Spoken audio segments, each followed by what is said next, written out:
નજર ઉતારવાની સાચી રીત.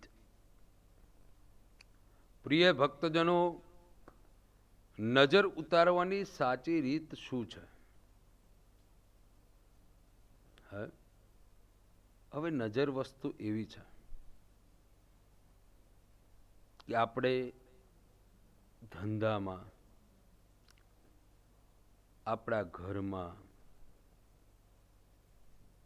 કોઈ પણ જગ્યાએ જો બુરી નજર લાગી જાય, કારણ કે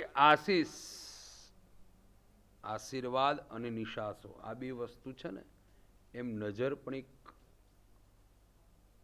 તીર ગોળીબાર કર્યા વગર તમને બરબાદ કરાવી દે છે. કેવી રીતે? આપણા વડવાઓ નજર ઉતારતા હતા. આની સાચી રીત શું હતી?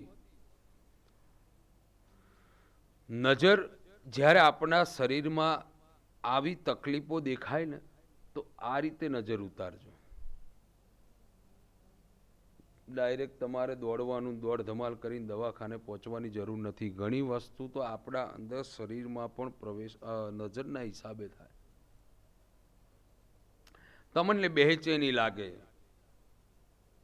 શરીર દુખવા લાગે, મન વિકૃત થવા લાગે, ચીડિયાપણું દાખલ થવા લાગે. કોઈનું સાંભળો નહીં, ચીડિયાપણું લાગે. આ બધા જ્યારે પ્રશ્ન ઉદ્ભવે છે, ગભરાવાની જરૂર નથી. એક નાગરવેલનું પાન લેવાનું છે, 5 લાલ મરચું સૂકું, થોડી નમક એટલે મીઠું, થોડીક રાઈ, અને પછી કપાળ પર અટકાડી 7 વખત વાળી, બંને હાથ ઉપર અટકાડી, બંને પગને અટકાડી અને અગ્નિમાં હોમવાનું છે.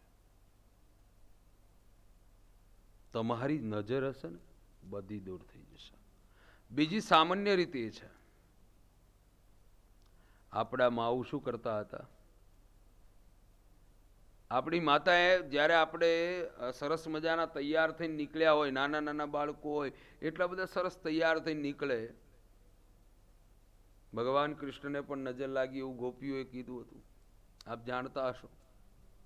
ગંગી અને ગોદાવરી ગાયના પૂછતી ગોપીઓ નજર ઉતારે છે કે મારા લાલાને જેની કોઈની આવેલી જે રાક્ષસીની નજર લાગી હોય તો જાય ગંગી અને ગોદાવરી ગાયમાં. એટલે ભગવાન પોતે કંઈક બિચારી મારી ગંગી અને ગોદાવરીએ શું અપરાધ કર્યો? ઘણાની નજર એવી હોય ને, તો આખું ઘર બરબાદ થઈ જાય છે.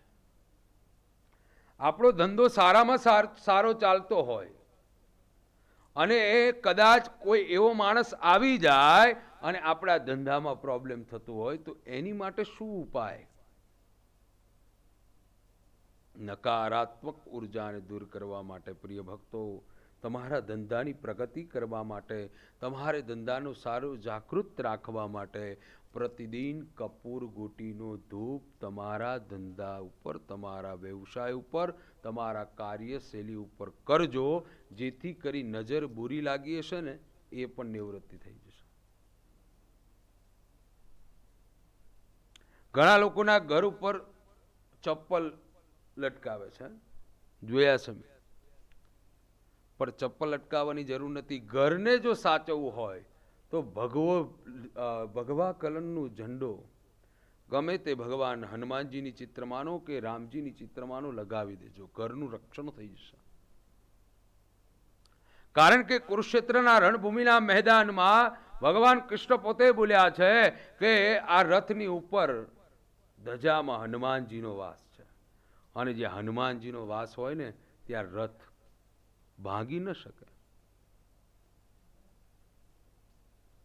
તો આપણા ઘર ઉપર એક હનુમાનજીની ચિત્રમાં વાળો ઝંડો લાગી જાય, પછી જીવનમાં ક્યાંય નજર ન લાગે, ઘરની ઉપર નજર ન લાગે. અરે કદાચ બુરી નજર આપણા ઉપર લાગી હોય, પણ દ્રષ્ટિ જ્યાં ઝંડાની ઉપર થઈ જાય ને, તો તમામ પ્રકારની નજરો દૂર કરી દે. એટલે પ્રિય ભક્તજનો, નજર ઉતારવાના અનેક ઉપચારો છે. એમાંનો આ એક ઉપચાર છે બીજા નંબરમાં. બાળક બહુ રોતું હોય, બાળક શાંત ન થાય એટલે આપણા ગોડવાઓ છે ને, પેલા પિત્તળની થાળી હતી, ગાયનું છાણ લાવે,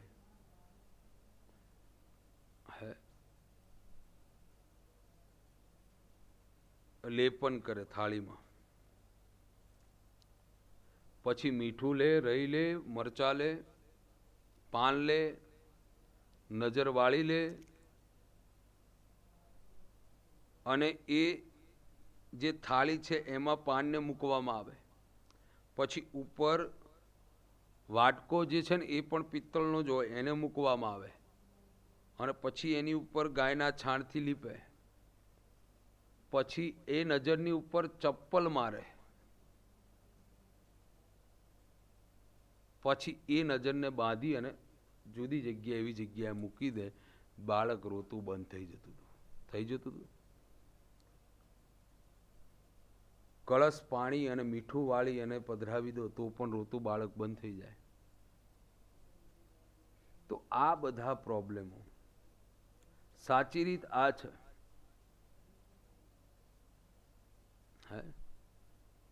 તો આપણા ઘરમાં જો આવી નજર લાગી હોય, બુરી નજરથી કોઈ બચતું નથી.